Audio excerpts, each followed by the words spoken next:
Work for a cause, not applause. Live to express, not to impress. Don't strive to make your presence noticed. Make your absence felt.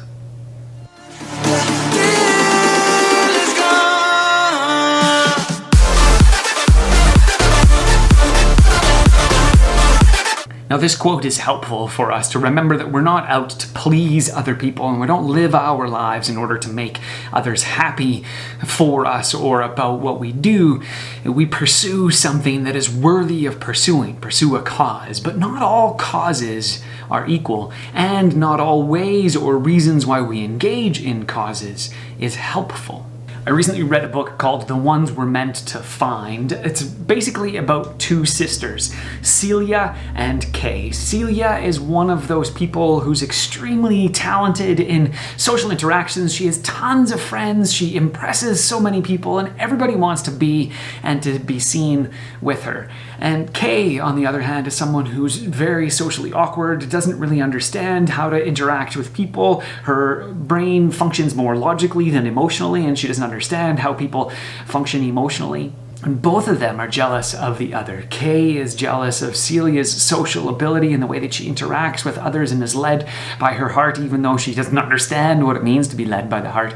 And Celia is jealous of Kay because Kay understands and connects to the broader world and is engaged with and connected to causes which are huge and on behalf of all humanity.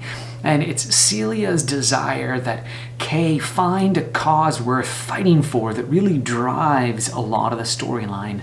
Now, I don't want to give too much away, but the story continues in such a way that initially, when Kay finds a cause worth fighting for, which is essentially rescuing humanity from the disasters that it has brought upon itself through resource extraction and climate change and all kinds of different kinds of things, she initially engages in it because she really wants to seek revenge. She wants to seek revenge on those who have polluted the planet, which has ultimately led to her sister's death.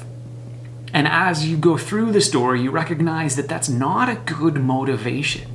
Again, I don't want to give too much away, but at the end of the story, you're left with this question about whether it is fitting to pursue this particular cause in this particular way, or whether motivations matter as you engage in pursuing a particular cause.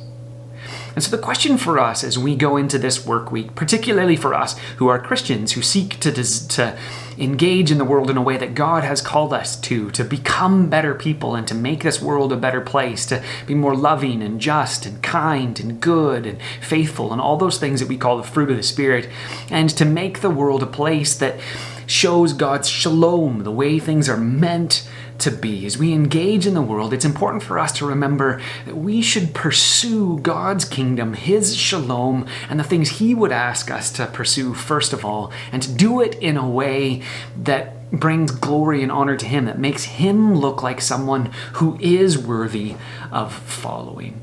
Or maybe as Micah 6 verse 8 puts it, God has shown us what is good. And what is that He requires of us? But to act justly, to love mercy, and to walk humbly with our God. So as you pursue that cause this week, may you do so with a heart full of longing to see God's kingdom come and pursuing the things that bring Him honor and glory.